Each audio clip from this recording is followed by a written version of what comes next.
هاتي الشعرية وفي المية اسلقيها وعلى التلاجة سقعيها وادعيلي بعد ما تاكليها. حقيقي حقيقي اللي مش هيعمل الفيديو بتاع النهارده ده او وصفتنا النهارده خسران كتير جدا جدا. اتحداكي انك بعد ما تتفرجي عليه على طول على المطبخ وهتعمليها. تابعوا معايا الفيديو للاخر، ولو عجبكم دعموني بلايك وشير عشان الصفحه بتموت، بمعنى اصح مفيش تفاعل خالص في الصفحه يا جماعه. ارجوكم تعملوا لايك وشير للفيديو ده. يلا بينا نبدا مع بعض ونقول بسم الله. حله عندي على النار، ضفت ليها نص كيس من الشعريه وهسلقها سلق كامل. بعد كده رحت عندي في طاسه ضفت معلقه كبيره من السمنه البلدي، يكون افضل طبعا لو احنا هنضيف سمنه بلدي لان هي هتفرق معاكم جدا في الطعم. ما عندنا السمنه بلدي ممكن نضيف زبده سمنه عاديه، بس ابعدي عن الزيت. نص كوبايه من جوز الهند، عليها كوبايه كبيره من السكر، عليها معلقه كبيره من الفانيليا السايله، ممكن هنا نستخدم فانيليا باودر. وكمان هنشتري بقى ايه، باكو من الكريم شانتيه اللي بيتباع في السوبر ماركت. هنضيف الكريم شانتيه. طيب هو لازم يا نشوى كريم شانتيه؟ بصوا هو مش لازم، بس هيضيف لك للطعم جدا، يعني هتحسوا انتوا بتاكلوا حاجه غنيه قوي. بعد كده بيبقى معايا لتر من الحليب كامل الدسم. هضيف الحليب على المكونات بتاعتنا ونفضل نقلب على نار متوسطة.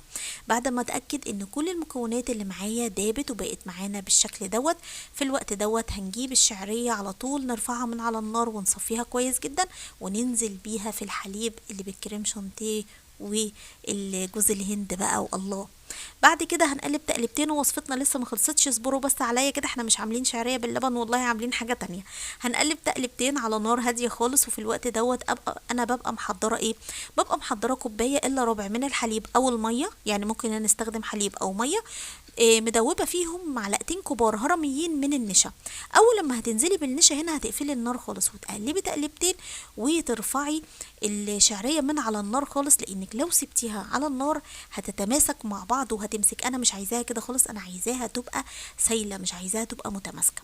في الوقت دوت ببقى محضره صينيه، يفضل طبعا لو عندك صينيه الومنيوم. الحقيقه انا ما عنديش صينيه الومنيوم يعني ايه تاخد الكميه كلها، فجبت الصينيه التيفال دي وعملت لها طبقه من السمنه البلدي برضو، وضفت نص الكميه لان الكميه معايا كبيره. لو عندك صينيه كبيره ضيفي الكميه كلها في الصينيه.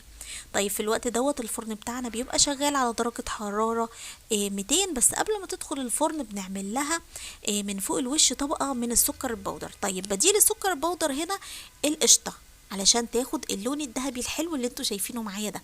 بتدخل الفرن على الرف الاوسط درجة حرارة 200 مدة لا تقل عن 25 دقيقة. بعد ال 25 دقيقة بتقفلي النار وتشغلي الشواية وتسيبيها لحد لما تبرد وتسقع، تسقع خالص. يعني انا عايزاها بعد ما تبرد تدخل التلاجة تسيبيها تسقع، وبعد كده تقطعيها وتاكليها وتدعيلي. الله الله على الجمال، والله جمال.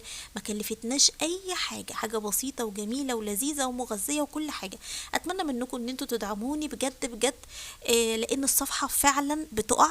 عايزاكم تعملوا بس شير كتير وتعملوا لايك كتير للفيديو لو عجبكم. بحبكم جدا جدا وهستنى دايما كومنتاتكم الحلوه. اشوفكم بكره ان شاء الله في وصفه جديده مع مطبخ نشوى، والسلام عليكم ورحمه الله وبركاته.